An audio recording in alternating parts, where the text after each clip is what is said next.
So we're here in Abbotsford at Hartley, seeing Mick going through our designs. Super excited. This is the first time we get to really nut the textures and finishes. So yeah. Yeah, Mick has such a great eye for detail, so really can't wait to see what she thinks of what we put together. Well, let's go in. Yeah, let's do it.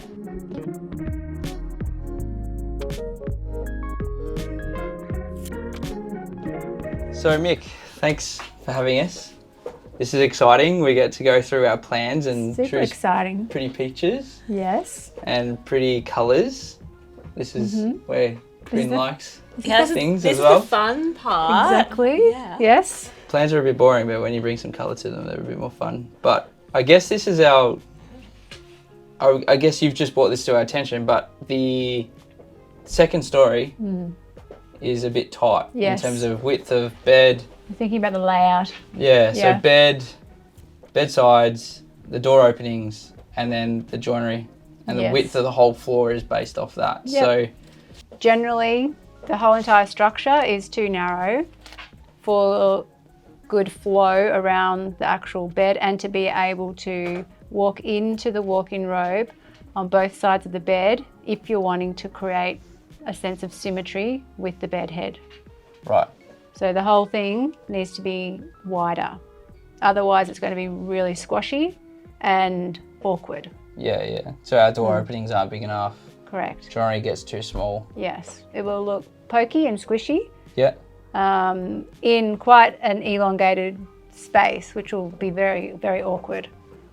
So what we need to do is look at all the things that we need to fit across the space. So if we want to create this symmetry for the bed head wall and to be able to move through into the robe on both sides, then we need to calculate all these different elements in terms of the size that they occupy and establish the width of the building on that basis if we're going to stick with this layout. It's the only way to do it.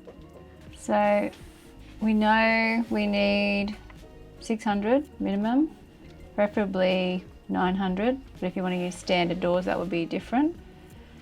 Then we need around about 500, and we've got 2. Is it 20 or? 203. No, the wide is 183. 183. We'll So, allow 2 meters. Yeah, allow 2 meters for the width of the bed. Yep. So what's that calculated? Yeah, it's 6 meters even. So we're at 5. I think it was 5.4. So we were 600 short. So this is 5.4, and now we know we need to expand it. Otherwise, you don't have a good flow through here. If you're wanting the dual entries and the symmetry. 100%. That's exactly what we want. Is this door set? Do you want to push it? Did we have it? Is it going to be aligned with this Yeah, doorway? it's going to inline with that Yeah. doorway, for Yeah. sure. Yeah. Yeah. Hinged or cavity? Hinged. Yeah. Cavity doors at that size are quite expensive. Yes. Yes, I realise that. Well, this is really nice and spacious. Very substantial master suite. So in terms of depth, like what would you recommend for depth? Well, certainly does not need to be that deep at all. We probably, if you want it to feel generous, probably 2 meters at the end of the bed. Okay. So for essentially 4 meters is enough. Okay, cool. So another thing that concerns me is the layout of the bathroom. I can appreciate the location of the vanities really is good. So is the double shower and certainly the bath next to the window. But the toilet is just kind of sitting out here by itself. Yeah, okay, yeah. So I think that it would, it's because the bathroom is so large, we certainly can potentially add like a little nib wall here. Yeah. So that when you're coming through this door, you're not immediately confronted with the toilet. So we can conceal the toilet behind a nib wall. It only needs to be the depth of the toilet itself, and that will also provide a location for the toilet roll holder. Yeah, so you're not bending You have to around. reach behind. Yeah. Yeah. No, I like that. But the bottom floor, there's a flow on from this. So when I've done the review of the plans, the ground floor also needs to be wider. Sure. So, this is all about the spatial planning, the flow, the way you're going to move through the space. So it's one of the most critical things to get right at the very beginning of the building design process. Yeah. If we don't have that right, then nothing else can fix it. We can't fix it with interior design, window placement, and so forth. It's the very critical preliminary thing that we need to get correct. Invest in this process so that when you're actually spending the cold hard cash, you're not wasting it. So these are sketches for downstairs. What were your thoughts on these? So similarly, following on from what we've discussed about the first floor, I feel like this is really large open space, but it's going to feel too long and skinny. Sure. And in expanding the depth of the first floor and the master suite, I think we need to bring this out as well. Could we potentially get the table orientated in the other direction then? Because that always worried me stepping down into the Side of a table. Yeah. Yeah. It just didn't seem to flow. Yeah, certainly if we expanding the width, we may well be able to rotate the table. Once we're looking at it to scale, we'll be able to determine that, but I'm pretty sure that should be possible. But it's really nice. Generally, as on the positive front, it's really nice and spacious, and certainly the structure. So this is really great. So you'll be able to drive in here, and you've got really convenient, easy access into this kind of services area of the house. Even though it's a fairly mundane thing to talk about, it's something that we have to do very frequently. So it is an actual really important practical perspective about the layout that we need to get right. You'll be able to drive in and then unload the car with all the groceries quite immediately into the pantry.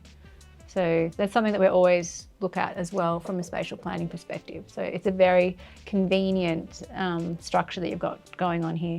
And then of course, when you get out here, then we can really create wow factor with the way that this is delivered. But you're ticking off the practicality. This is going to be really visually very beautiful and allow natural light into the house from different angles. Windows here, here, here. Obviously, there'll be windows here as well. But you've got all this natural light coming into the core of the home from all these different angles. And from an interior perspective, you have a beautiful perspective of the green space, which is really going to transform the way that you experience the interior from within the home. So I think these things are really, really foundational and really going to create a sense of space and access to the natural light and access to the green space is really important. You've done really well. You're making me excited to see it come to life. You took my words. I don't know. After hearing that, when's it getting built? Who's building it faster? I know. Everyone always says that as well. But, yeah. No, it's good. Critically, I think the core design is really good. With just a few adjustments that need to be made to really, make sure it's actually going to work. Oh, 100%. 100%. So these are my exterior scribbles. Yep. But I guess the main one is our south-facing facade is all going to be white. Yes. Whole facade, roof, everything. Is that a question, or is it a statement? No, that's probably more of a statement. Yep. I mean, you can shut down that idea if you want. No, I love it. Our box on the second story there is going to have no south-facing windows, and I guess we think it's a bit edgy and a bit different. What do you think? Yeah, I think that. When we're looking at a two-dimensional drawing, it always looks a lot more bulky than what you'll see in reality once it's actually built. But I really like that idea. I think it's a really strong statement. And then, of course, the actual interior spaces are going to be filled with natural light because we have, such a focus on windows to the north. So, yeah, I love it. Great idea. All right. So, this is the base of our colour palette.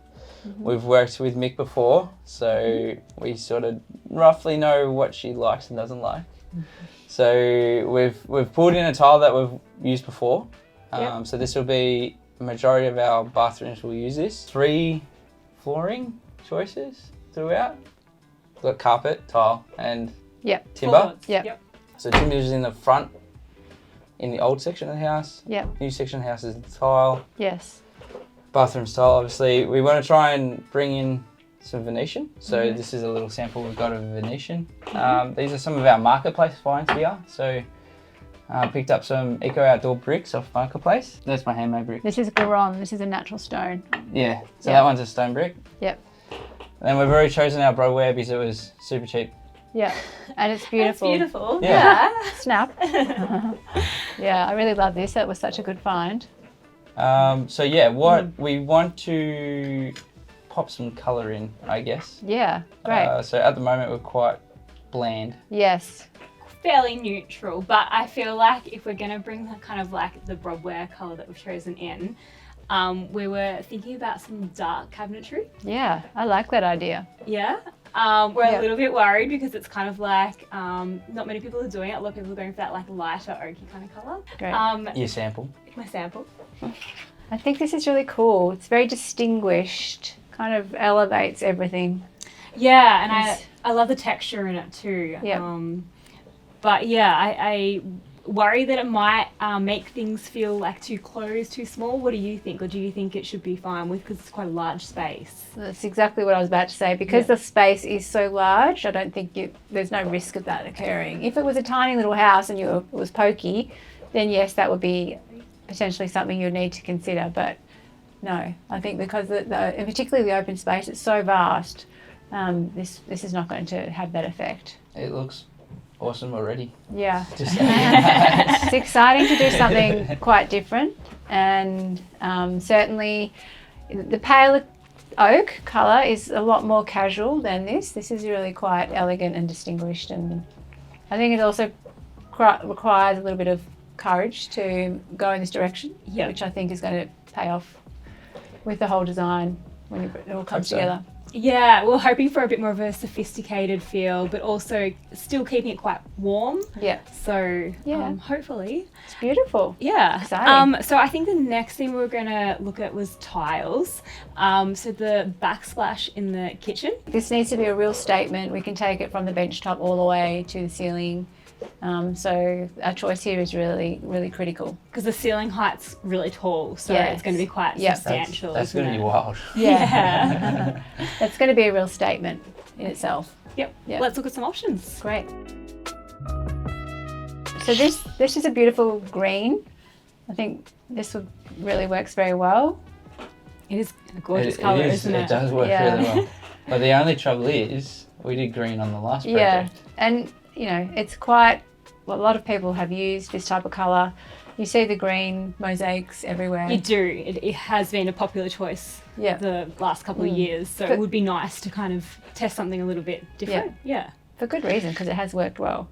So here's another option, which is very much more neutral, I guess. So it doesn't feel like you're bringing in a colour, but it's still, as you know, a large wall, it would be really, really significant. Yep. So that I think is really nice. It's nice, yeah. Whereas this one is a little bit different again, and it's got more texture in the actual tile. This tile in itself has a bit of a fleck through it, so it's got a lot more texture than the other one, which I think when we're talking about such a large wall and an expanse of this one product, I think the texture in the tile is really important. It's really going to add a bit of a layer, I guess, to the actual wall itself. The texture's beautiful. Yeah. It really adds some detail, doesn't it? Even the fleckle sort of marries up with the joinery colour too. So. And I think that this is the type of thing, if I can say now, where whilst we have, you know, made some budget-friendly decisions and you found some great buys for other products, you know, this is not going to be the cheapest tile, but it's going to be a key place to actually invest in, and it's going to have a big impact. I think that's important. As much as we try to save here and there, it is sometimes you do need to spend on some things to really get a quality kind of feel and finish. Absolutely. Yeah. That's why we save in those places, to spend it on stuff like that. Absolutely. So, yeah. Beautiful.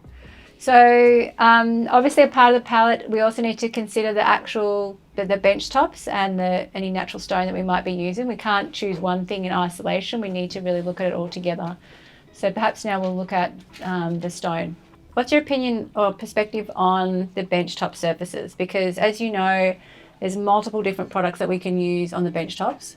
We can use a reconstituted stone, which is no longer got silica in it, but they've reformulated all those products. They are really, really practical. If we take it, we could go another step up and use a porcelain product, which is, for example, this one here from Art Domus called Maximum. So porcelain products are much more dense, and they're not porous. They won't scratch.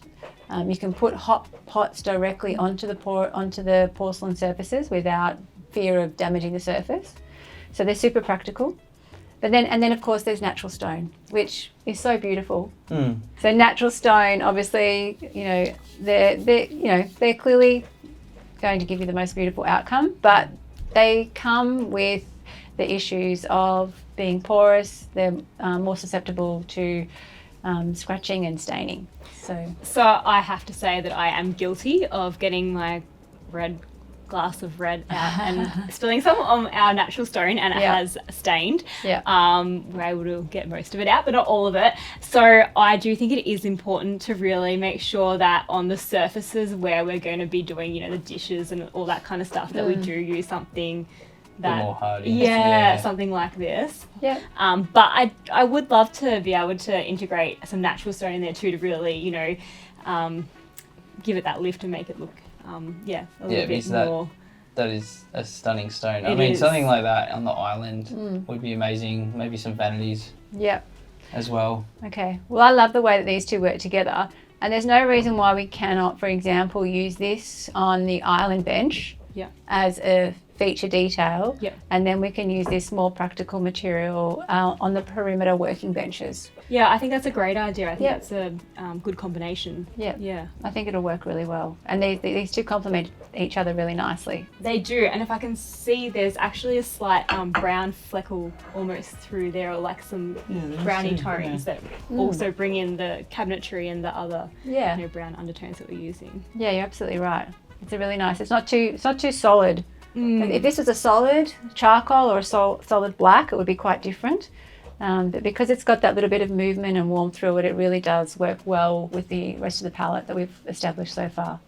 I might throw a curveball. I found this in the samples bucket. That is hot. It is. I had envisioned like a full red room, and I think this is going to end up in there. Yeah. As soon as I saw it, I was like, I have to have that somewhere. Yeah. I love it. It is gorgeous, isn't it? With all the different... I'm thinking, either if we can afford it, we'll go full Venetian in that room to sort of pull out a colour out of that red. And in the bathroom? No, so in the powder room. In the powder room, yep. Probably do the microcrete in the bathroom. Yep. In that grey to complement the tile. Yep. And then if I have to, I'll paint it in that colour. But it'd be amazing to get it into the Venetian. I love it. Are you going to put it all the way up to the walls and on the ceiling? The Venetian? Yeah, the red. Oh, the red, red everywhere. Yeah, colour drench it. Yeah, I love that. So it doesn't actually look too bad with that. But anyway. So what colour red are we thinking, Mitch? Like a... We need to draw it out of here. So if we have this as our core piece and we'd see what slabs are available, then we would pick a colour from within the stone. Yep. So it could be like this one, if you want to go a little bit neutral, or even this darker one here. Yeah, I'm thinking more the darker one. Yeah, fun. I love it. So I guess we've got a full palette now. Yeah, we beautiful. Just need to build the house. It's gorgeous. I'm so excited. Thanks so much, Mick. Oh, you're very welcome. It's so much fun. And I'm really excited about you guys, being willing to take a few risks and go a bit bolder. I think that, it's really going to pay off. Hope so. Yeah. Yeah. It will. It's beautiful. Well, thanks again, Mick. We really appreciate you're very welcome. Your super fun. Beautiful eye and getting it right. So. It's always fun working with you guys. If you enjoy this video, head over to our YouTube, Beyond the Materials, and like us for a follow.